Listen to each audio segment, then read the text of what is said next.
Dios le bendiga, mis hermanos. ¿Cuántos saben que el Señor es bueno? Y para siempre son sus misericordias con cada uno de nosotros. Amén. Hay una palabra que el Señor me ha movido.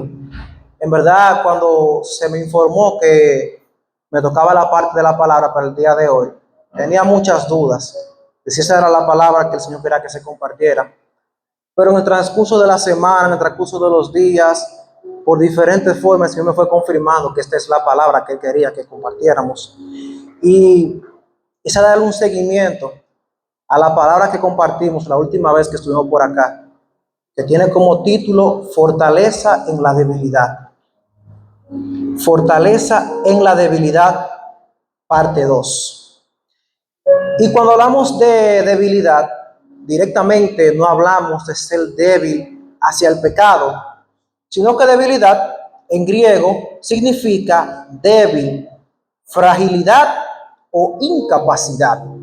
Y esto es de lo que queremos hablar. La debilidad es la incapacidad humana de tener todo bajo control o controlarlo a nuestro antojo. Bajo este tema que queremos hablar la palabra hoy, de fortaleza en la debilidad. Y aquella vez compartimos en 2 de Corintios, capítulo 12, y quiero que lo retomemos nuevamente para dar la base de la palabra y de ahí entonces continuamos con la demás cita. 2 de Corintios, capítulo 12, del versículo 5 en adelante. Cuando lo tengan, por favor, digan amén. Amén. 2 de Corintios, capítulo 12, versículo 5.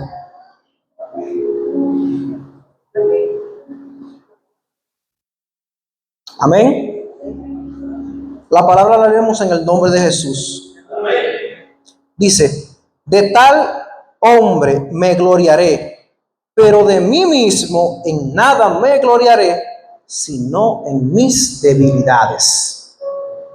Sino en mis debilidades.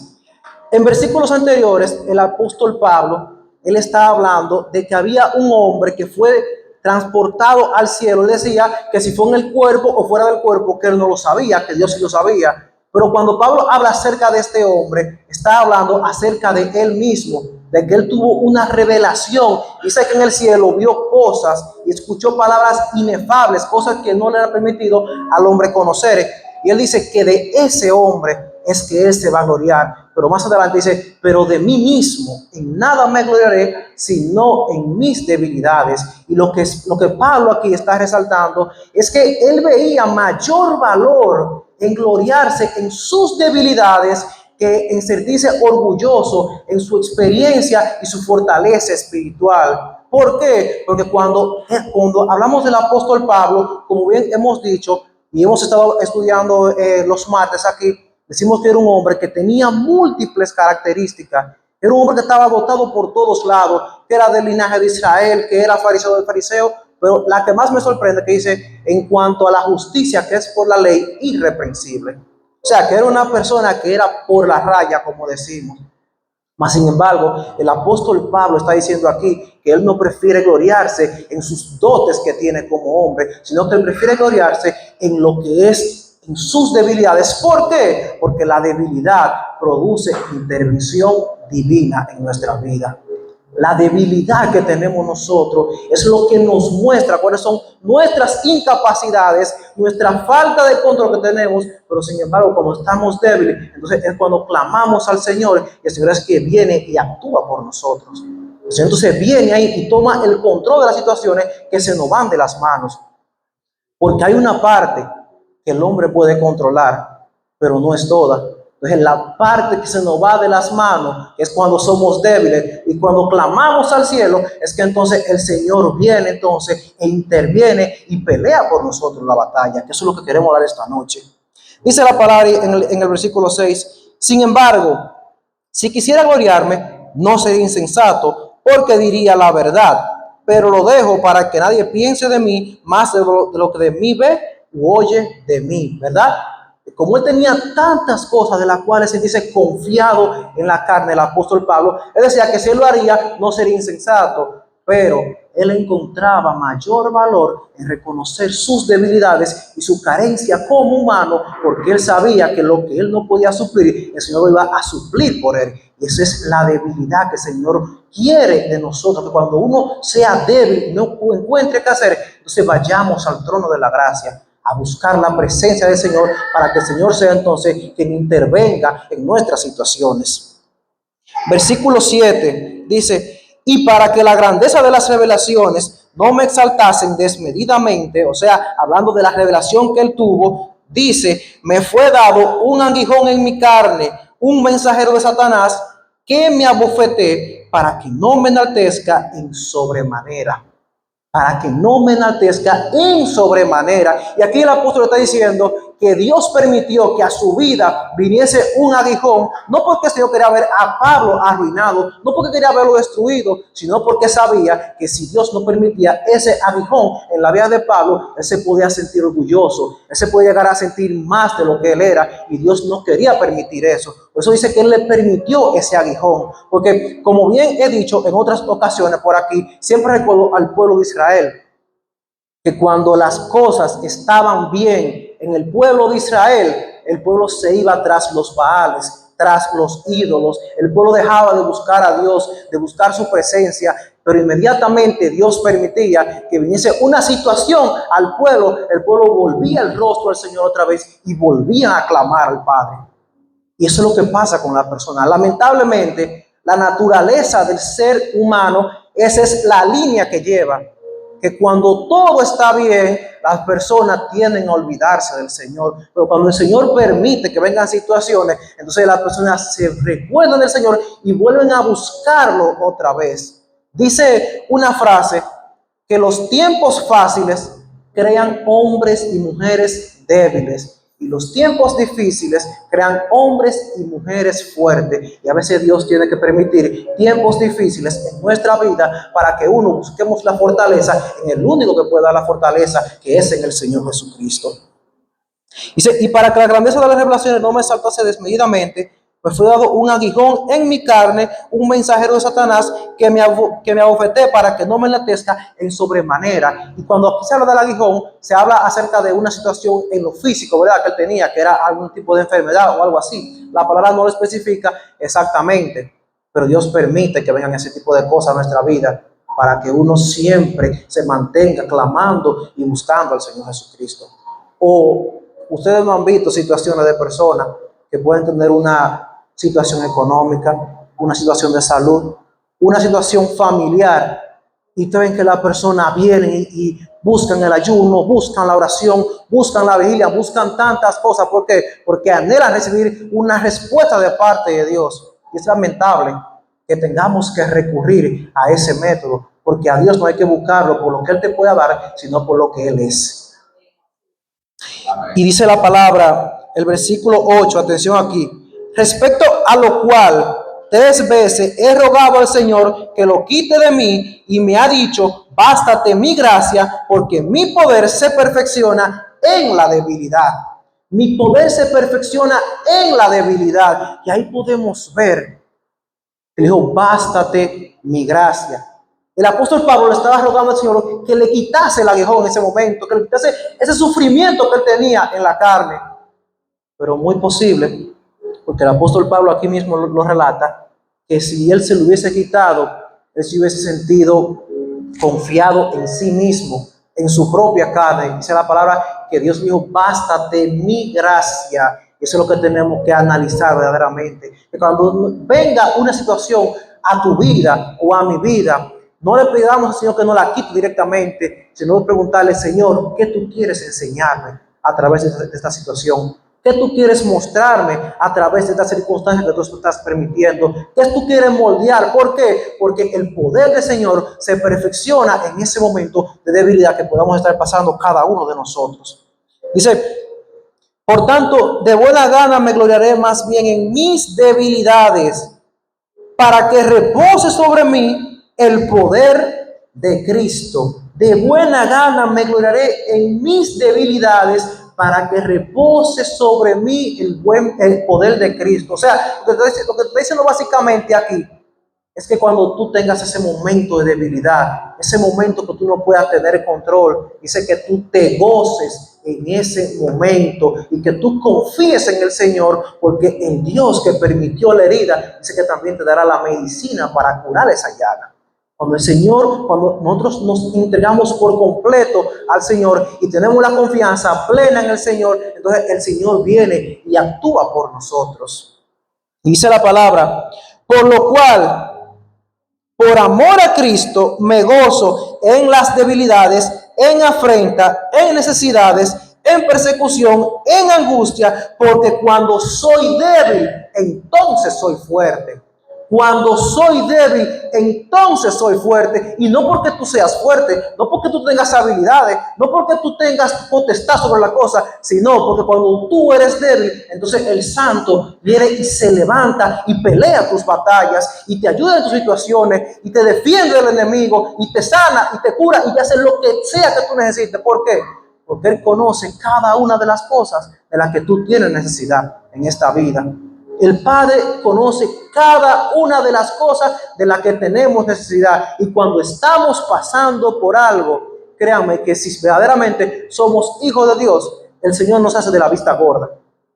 Sino que el Señor está obrando en tu vida y está obrando en mi vida, porque en ese momento de debilidad es cuando somos moldeables para que el Señor haga su obra y nos muestre lo que Él quiere mostrar a la vida de cada uno de nosotros.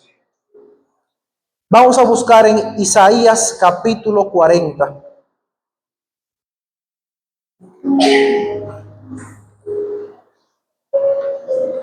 Isaías capítulo 40, versículo 27.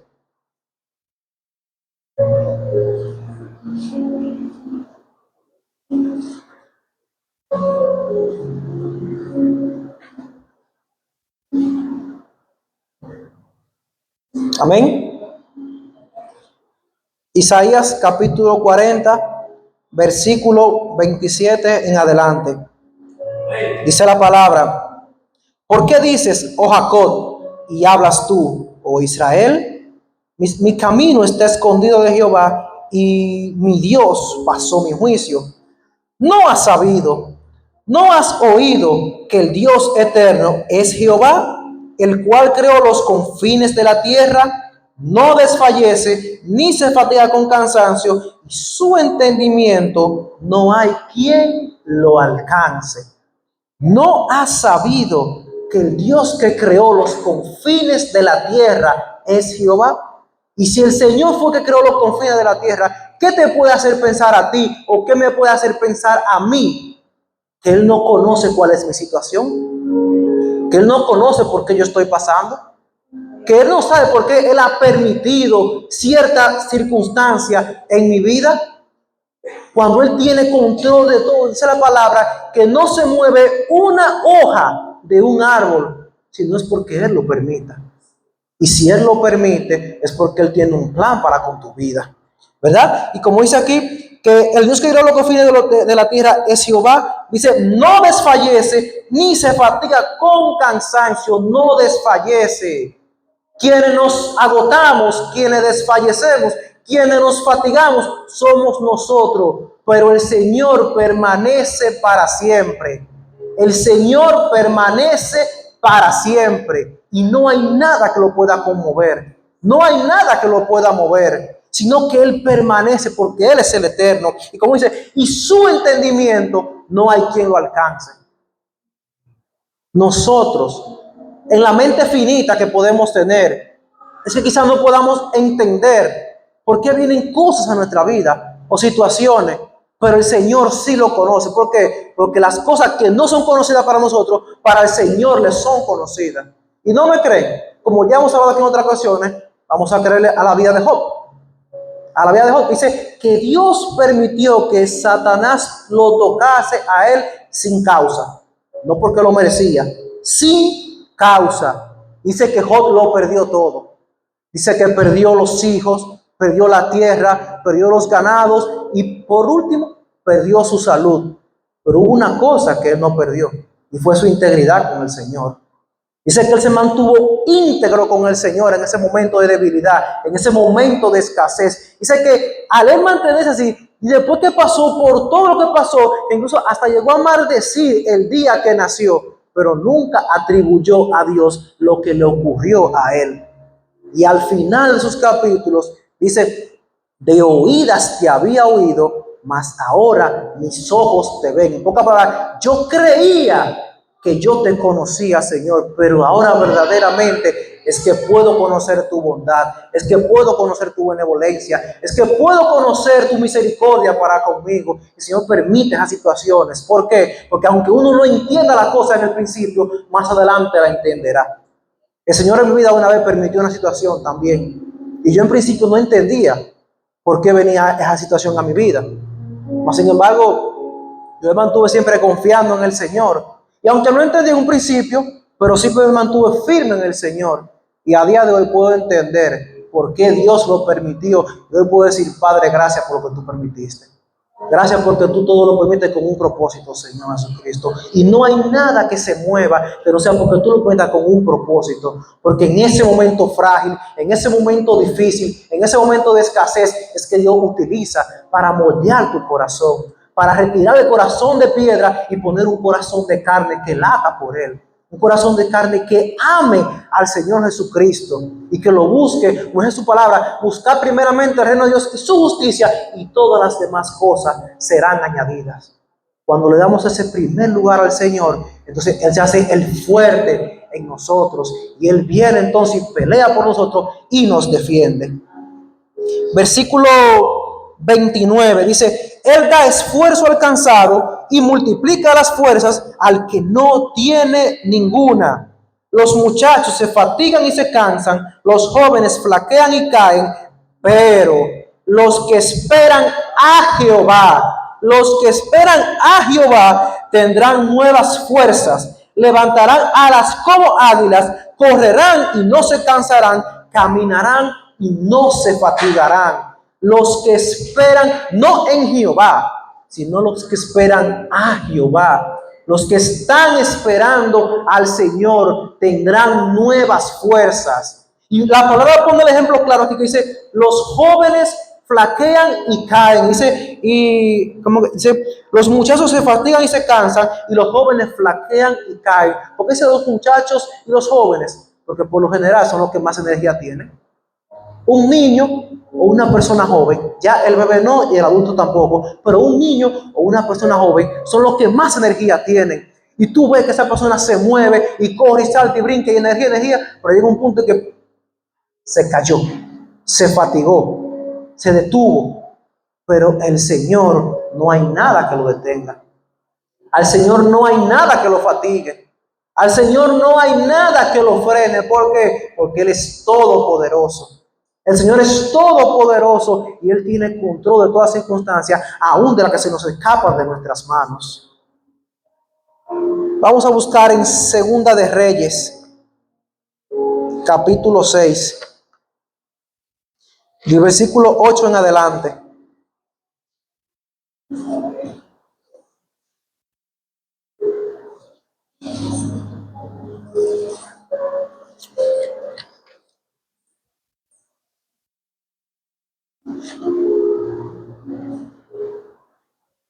Amén. Segunda de Reyes, capítulo 6, versículo 8 en adelante. Dice la palabra: tenía el rey de Siria guerra contra Israel, y consultando a sus siervos, dijo: en tal y tal lugar estará mi campamento. Y el varón de Dios envió a decir al rey de Israel: mira que no pases por tal lugar, porque los sirios van allí.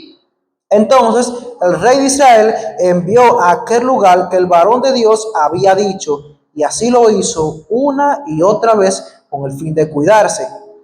Y el corazón del rey de Siria se turbó por esto, y llamando a sus siervos les dijo: ¿no me declararéis vosotros quién de los nuestros es el rey de Israel? Entonces uno de los siervos dijo: no, rey, señor mío, sino que el profeta Eliseo está en Israel, el cual declara al rey de Israel las palabras que tú hablas en tu cámara más secreta. Y él dijo, id y mirad dónde está, para que yo envíe a prenderlo. Y fue dicho, he aquí que él está en Dotán. Podemos ver aquí la palabra, lo que nos está explicando. Dice que el rey de Siria en aquel entonces tenía guerra contra el rey de Israel, contra el pueblo de Israel. Dice la palabra que cada vez que el rey de Siria estaba planificando una estrategia de guerra para querer atacar al pueblo del Señor, dice que el Dios le revelaba todas las cosas a Eliseo para que él la dijese al pueblo de Israel y el pueblo se cuidase del rey de Siria. Es para que podamos ver el cuidado que tiene Dios para con cada uno de nosotros. Aún así, aún venga la situación, la circunstancia, el Señor te revela a ti lo que puede estar pasando. ¿Para qué? Para evitar que pasemos por esos malos momentos. Y sin embargo, el rey de Siria, no conociendo al Señor, él decía, ¿quién de vosotros es el topo aquí? ¿Quién es el que está soplándole al pueblo de Israel que dónde es lo que vamos a hacer nosotros para que ellos no se encuentren en ese lugar? Y sin embargo, de allá, un hombre que ni del pueblo era, dice, no rey, sino que el profeta Eliseo está entre ellos y lo que tú planeas en tu cámara más oculta, en tu cámara más secreta, él lo revela allá. ¿Qué podemos nosotros ocultarle al Señor? Allá en esa cámara más secreta, en ese lugar más oculto donde creemos que nadie nos está viendo, el Señor te está viendo a ti y me está viendo a mí. La palabra dice en el Salmo, creo que el 139, que dice la palabra ahí, que a dónde me iré de tu espíritu y a dónde huiré de tu presencia. Dice, si subiere a los cielos, allá estás tú. Y si descendiese al Seol, allá estás tú. Porque Dios es omnipresente. Y Él está en cada lugar, en cada rincón de la tierra. Y no podemos ocultarnos de Él, sino que somos como una carta abierta delante del Señor. Eso era lo que el Dios estaba haciendo en este momento con su pueblo, revelándole todas las cosas que estaban pasando. Pero dice la palabra que el rey de Siria mandó a investigar dónde era que estaba el profeta Eliseo. Dice que él estaba en Dotán. El Dotán proviene del hebreo Dotanji, que se traduce generalmente como dos pozos o dos cisternas. Y más adelante vamos a ver la interpretación que tiene esta parte aquí. Versículo 14 dice, entonces envió el rey allá gente de a caballo y carros y un gran ejército, los cuales vinieron de noche y sitiaron la ciudad. Y se levantó de mañana y salió el que servía al varón de Dios, y aquí que el ejército que tenía sitiada la ciudad, con gente de a caballo y carros de fuego. Entonces sus criados le dijo, Señor mío, ¿qué haremos? Y a veces nosotros llegamos en una situación donde decimos, Dios mío, ¿qué voy a hacer ahora? ¿Cuándo decimos eso? Cuando nuestras fuerzas se acaban. Cuando nuestras fuerzas se agotan, es que decimos, Señor, ¿y qué voy a hacer ahora? ¿Por qué? Porque mientras tú tienes el control de la circunstancia o de la situación, tú te sientes muy autosuficiente y tú sientes que tú puedes controlarlo todo. Pero inmediatamente la situación se te escapa de las manos, llega un momento en que tú dices, Señor, ¿qué voy a hacer? Y es necesario que esos momentos lleguen a nuestra vida. ¿Para qué? Para que busquemos la dirección del Padre. Y el Padre nos va a dirigir en los que tengamos que hacer. Dice la palabra en el 16. Él le dijo, no tengas miedo, porque más son los que están con nosotros que los que están con ellos. Y eso es un hombre de fe, que ve directamente donde las cosas, donde tú no puedes ver, allá el hombre de fe ve. Más son los que están con nosotros que los que están con ellos. Mientras que el siervo de Eliseo, en este caso no estaba viendo lo que Eliseo estaba viendo, Eliseo sí lo veía. ¿Por qué? Porque Dios se lo había revelado. ¿Y qué es lo que veía? Versículo 17. Dice, y oró Eliseo y dijo, te ruego, oh Jehová, que abra sus ojos para que vea. Entonces Jehová abrió los ojos del criado y miró, y aquí que el monte estaba lleno de gente de a caballo y de carro de fuego alrededor de Eliseo. El monte estaba lleno de gente de a caballo que mandó el Señor ahí para que lo defendiese en esa circunstancia, para que lo defendiese en esa situación. Mientras el profeta solamente se estaba enfocando, el profeta no, mientras el siervo de Eliseo solamente se estaba enfocando en lo que había en lo terrenal, Eliseo estaba viendo los cielos abiertos, peleando a favor suyo. Eso es lo que el Señor espera, que uno no solamente vea las circunstancias naturales, sino las circunstancias espirituales. Porque decimos que él estaba en Dotán, y Dotán tiene como significado los dos pozos o las dos cisternas. Y espiritualmente hablando, el siervo de Eliseo, en este caso, solamente estaba viendo una área, solo estaba viendo un pozo, pero no estaba viendo el otro que estaba al lado. Solamente estaba viendo el ejército sirio, pero no estaba viendo el ejército espiritual que se había levantado para defenderlos a ellos en esas circunstancias. Y es necesario que le pidamos al Señor que abra nuestros ojos espirituales para que nos ayude a comprender las cosas que Él está permitiendo en nuestra vida. Porque con un propósito el Señor lo está permitiendo en nuestra vida, que vengan ciertas circunstancias. ¿Para qué? Para revelar su poder, para revelar su gloria, para mostrarnos que aunque nosotros no podamos, Él sí puede por nosotros. Que aunque tú te sientas débil, el Señor se hace fuerte por ti y te defiende. Pero para eso tú tienes que darle el primer lugar al Señor. El primer lugar al Señor, porque cuando tú le das el primer lugar al Señor, inmediatamente Él se convierte en el primero y tú en el postrero. Pero hay una cosa, los que eran primero, que se convirtieron en postrero para darle ese lugar al Señor, el Señor los defiende. El Señor te defiende cuando tú le das el primer lugar a Él. Y Él no permite que nada ni nadie te toque. Dice su palabra que aunque tu padre y tu madre te dejaren, con todo Jehová nunca te dejará y nunca te abandonará. Y dice el Salmo 91 que caerán 1000 a tu lado y 10,000 a tu diestra, mas a ti no llegarán. Porque si tienes un propósito con el Señor, créelo y cuenta con ello, que ese propósito se hará vida en tu vida. Y ni el diablo ni nadie te lo podrá arrebatar, porque el Señor es el que pelea por ti, es el que te defiende. Pero para que el Señor venga y se levante y te defienda, tiene que haber un momento de debilidad. Tiene que haber un momento de escasez.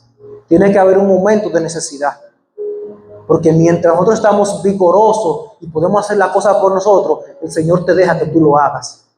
Pero inmediatamente llega ese momento donde tú no puedes hacer nada, entonces el Señor interviene por ti y te ayuda en esa situación. Y dice la palabra, dice más adelante que Eliseo oró para que el Señor lo cegase a los sirios y lo cegó. Dice el versículo 23, dice, entonces se les preparó una gran comida y cuando habían comido y bebido, los envió y ellos se volvieron a su Señor y nunca más vinieron bandas armadas a Siria, a la tierra de Israel, porque se encontraron con una muralla impenetrable, que es el Dios de Israel, que es el Dios de Israel, esa muralla impenetrable, que nada puede detenerlo, que no se fatiga, que no se cansa, sino que en ese momento de debilidad, Él se convierte en tu fortaleza, pero en ese momento de debilidad, Él también te moldea a ti, a la imagen que Él quiere lograr conseguir en tu vida. Gloria al Señor Jesús. Siguiendo con el término de Dotán, dice que Dotán era una ciudad situada al norte de Samaria.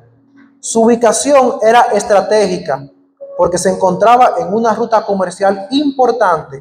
Curiosamente, este es el mismo lugar donde siglos antes los hermanos de José lo vendieron como esclavo, tras ser arrojado en un pozo o en una cisterna, ¿verdad?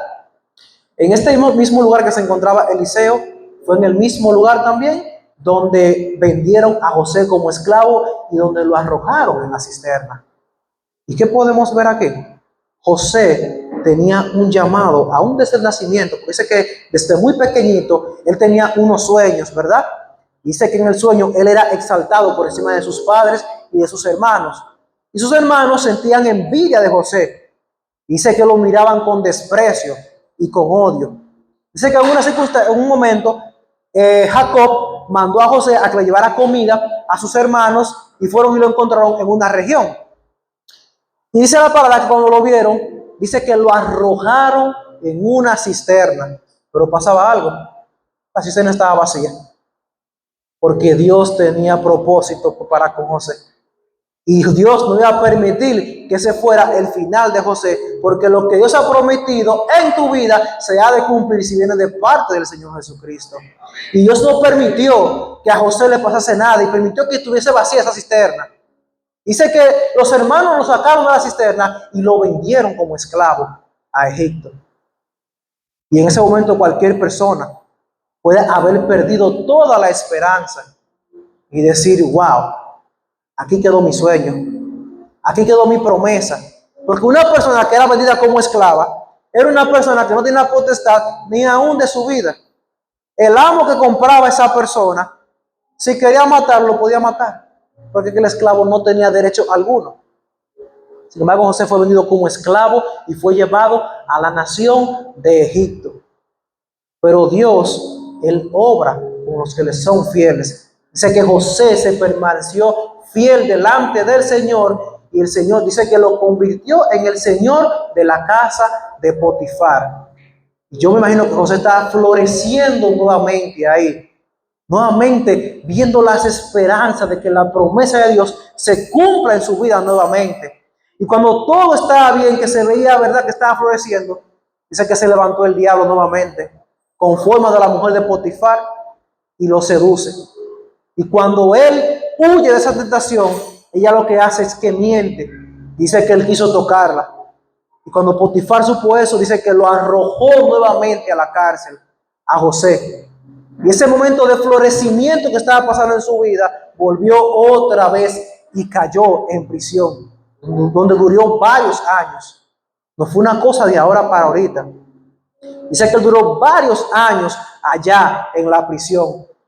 Pero lo que Dios ha prometido, ni el diablo mismo que se levante lo va a detener en tu vida. Dice que en ese momento, dice que José lo convirtieron como mayordomo de la cárcel, porque donde quiera que él iba, dice que él permanecía fiel al Señor y Dios lo bendecía, y todo lo que tocaba la mano de José, dice que lo prosperaba. Dice que después que pasaron los años, dice que Faraón mandó a sacar a José de la cárcel y dice que lo convirtió en gobernador de Egipto. Dice que no había otro mayor en Egipto sino que José. El único era Faraón, pero después José tenía control de todo Egipto. ¿Por qué? Porque lo que Dios permitió en la vida de José, lo permitió con un propósito. Y lo que Dios permite en tu vida, lo permite con un propósito. ¿Y cómo lo podemos ver? Génesis capítulo 45, versículos 4 y 5. Después de todo lo que José pasó, atención a lo que dice José en Génesis capítulo 45, versículos 4 y 5.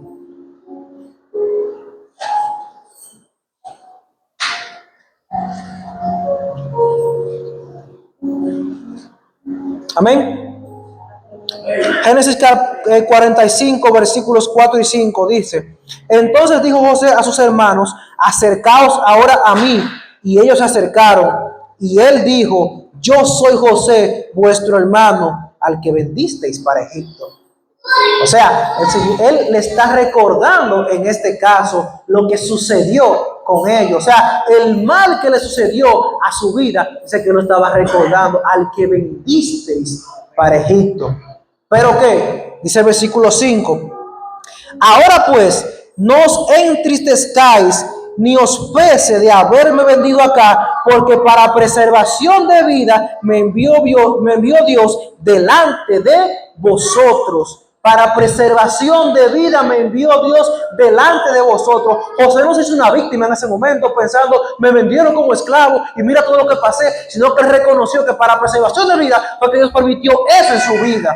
Para preservación de vida, Él permitió eso. Eso es lo que necesitamos nosotros hoy, que nuestros ojos sean abiertos para que podamos entender que cuando Dios permite situaciones en tu vida, es porque tiene un plan para tu vida. Es porque Él tiene un plan para tu vida. Es porque Él tiene un plan para mi vida.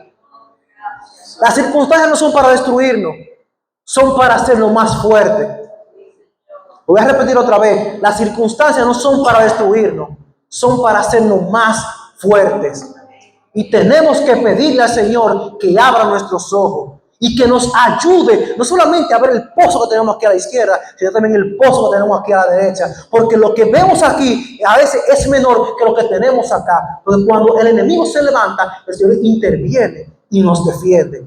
Y José dice aquí que no se puso a llorar, sino que él reconoció que para preservación de vida fue que Dios permitió eso en la vida de él. Primera de Pedro capítulo 5, palabra que tratamos el domingo pasado. Parte de ella fue de la parte de la confirmación que tuve del Señor para hablar sobre este tema. Primera de Pedro capítulo 5, versículo 6 en adelante.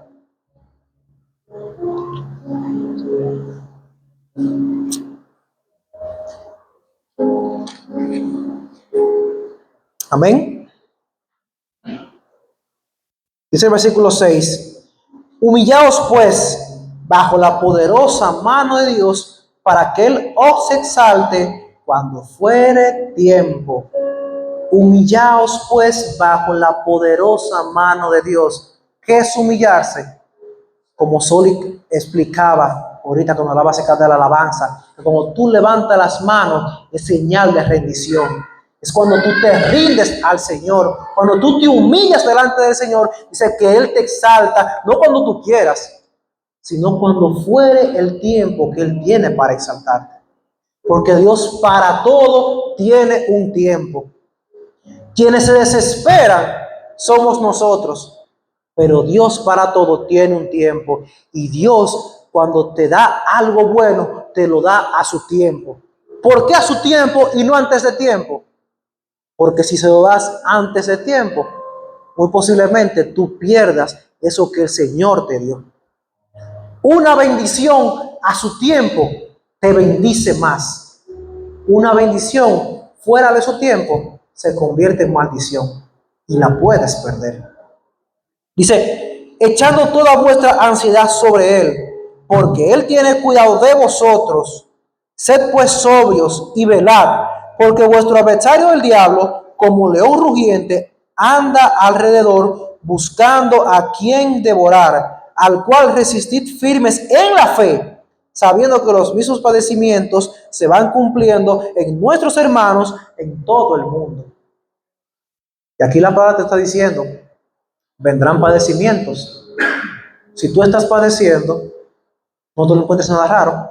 Dice que se van cumpliendo en todos los hermanos que tenemos en el mundo. Pero ese padecimiento es solo por un breve tiempo. Porque el Señor va a cumplir una obra a través de ese padecimiento que Él permite que venga a nosotros. Dice, ¿verdad? Dice, al cual resistir, estando firme en la fe, sabiendo que los padecimientos se van cumpliendo en vuestro hermano en todo el mundo. Porque Dios utiliza ese momento, ¿para qué? Para moldear tu vida y para moldear mi vida. Dice, más el Dios de toda gracia, que nos llamó a su gloria eterna en Jesucristo, después que hayáis padecido un poco de tiempo, Él mismo os perfeccione, afirme, fortalezca y establezca. A Él sea gloria y el imperio por los siglos de los siglos. Amén. Mas el Dios de toda gracia, que nos llamó a su gloria por la fe de Jesucristo. Es en Jesucristo que tenemos que tener puesta nuestra fe. Dice, después que ya he padecido un poco de tiempo. Un poco de tiempo. El Señor utiliza ese momento de padecimiento. ¿Para qué? para que Él mismo os perfeccione. El Señor en ese momento de padecimiento te perfecciona, te lleva a una vida más íntima con Él, te ayuda a buscarle a Él en todo momento, a pesar de las circunstancias, a pesar de las adversidades. Tú comienzas a buscar al Señor, porque tú le buscas ya no por lo que Él te pueda dar, sino por lo que Él es en tu vida. Y cuando se predicó aquella vez acerca de Dios, el alfarero divino, que fue Ashley que estuvo compartiendo, ella dejó unos cuantos comentarios. Y entre uno de los comentarios que ella dejó fue el siguiente: el alfarero quita las impurezas del barro para que no se quiebre. Y en ese momento, donde estamos siendo moldeados por el Señor, donde estamos padeciendo un poco de tiempo, el Señor comienza a quitar las impurezas, a quitar todo aquello. Y en principio duele. En principio es algo que nos molesta. Pero después, a la postre, podemos ver los frutos del Espíritu dando vida en cada uno de nosotros. Porque el Señor comienza a sacar todo lo humano, todo lo natural, todo lo que hay carnal en nuestra vida, y comienza a poner su identidad espiritual en cada uno de nosotros, para que entonces la vida de Cristo sea la que florezca en nosotros.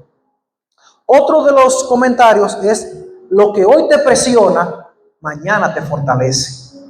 Lo que hoy te presiona, mañana te fortalece. Cuando vas a la casa del alfarero y ves cuando él está moldeando el barro, el alfarero le hace presión, le hace fuerza al barro, mucha presión. Quizá el barro se puede sentir presionado, pero eso que él está haciendo ahí es para darle una forma. Y aunque en un momento lo está presionando, más adelante será su fortaleza, porque será lo que le dará la forma que el alfarero quiere darle al barro en ese momento. Y por último comentario dice: si la vasija no es llevada al horno, no puede fortalecerse y se deshace. Si no es llevada al horno, no puede fortalecerse y se deshace. ¿Usted sabe algo? El fuego consume, pero también fortalece. El fuego puede consumir, pero también te fortalece. Y dice que si no es llevada al horno, no puede fortalecerse y se deshace, ¿verdad? Y la palabra también nos enseña que nuestra fe, dice que es más preciosa que el oro. Dice que tiene que ser probada en fuego, porque el fuego comienza a quitar todas las impurezas, todo lo que hay humano en nosotros, y comienza a poner la identidad de Cristo en cada uno de nosotros. Por ese fuego que destruye muchas cosas, a ti te fortalece.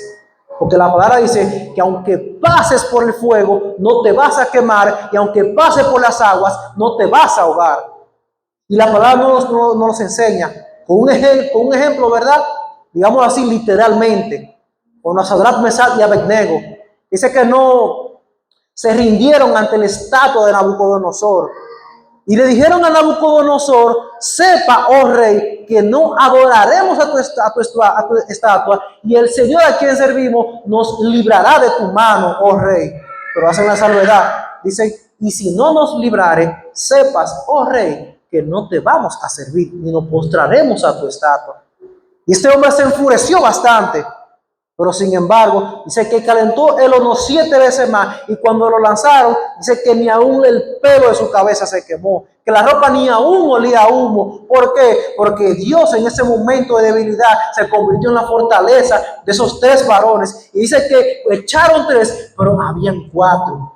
Porque el Señor ha prometido que nunca te dejará solo. Aunque tu padre y tu madre te dejaren, con todo Jehová te recogerá y no permitirá que el enemigo haga un daño en tu vida. Amén. Porque la palabra decía aquí que el enemigo, como león rugiente, anda buscando a quien devorar. Dice: ¿cómo? Porque no es un león. El verdadero león es el león de la tribu de Judá, que es Jesucristo. Ese es el verdadero. Dice que anda como león rugiente buscando a quien devorar, y Dios permite que el enemigo ruja y que el enemigo trate de intimidarte. Pero cuando el enemigo te va a tocar, Dios entonces se levanta y pelea por ti tu batalla, y no te deja desmayar ni te deja caer. porque se hace el fuerte en tu vida cuando tú no puedes con las circunstancias. Por último, vamos a buscar en Éxodo, capítulo 14, versículo 10 en adelante. Libro de Éxodo, capítulo 14, versículo 10.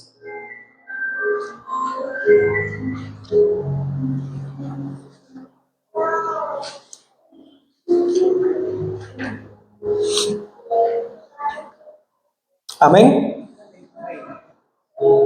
Dice la palabra: y cuando Faraón se hubo acercado a los hijos de Israel, tengamos pendiente que ya el pueblo de Israel en este caso había salido de Egipto, ¿verdad? Dice, los hijos de Israel alzaron sus ojos y aquí que los egipcios venían tras ellos, porque los hijos de Israel, venían tras ellos, por lo que los hijos de Israel temieron en gran manera y clamaron a Jehová y dijeron: Moisés, ¿no había sepulcro en Egipto que nos ha sacado para que muramos en el desierto?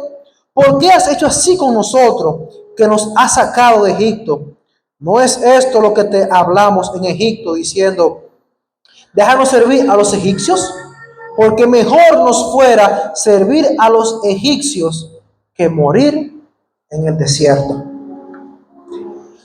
Y aquí no estamos hablando de un pueblo ni de los amorreos, ni de los saduceos, ni de, ni de los 500 pueblos que menciona, ni los amalecitas, ni los amonitas, de ninguno de esos. Estamos hablando del pueblo de Israel, que vio todas las señales que hizo en Egipto. 10 señales tuvieron. Y vieron que a pesar de que Faraón no quería dejar ir al pueblo, vemos aquí cómo este pueblo comenzó a murmurar, viendo la mano de Dios peleando a favor de ellos. Porque ellos habían sido liberados de la esclavitud naturalmente, pero físicamente, espiritualmente permanecían cautivos todavía y estaban anhelando regresar a Egipto. Estaban anhelando volver a Egipto, diciendo: mejor no hubiese sido a nosotros permanecer allá en Egipto. Y tenemos que tomar en consideración eso, que eso no puede ser lo que permitamos en nuestra vida, sino que tenemos que anhelar siempre la libertad espiritual. Porque eran personas que no tenían visión espiritual, sino que eran personas que solamente veían las cosas en lo natural. Pero Moisés, un hombre que veía más allá en lo espiritual, dice la palabra en el capítulo 13, y Moisés dijo al pueblo: no temáis, estad firmes y ved la salvación que Jehová hará hoy con vosotros, porque los egipcios que hoy veis, nunca más para siempre lo veréis. Jehová peleará por vosotros y vosotros estaréis tranquilos.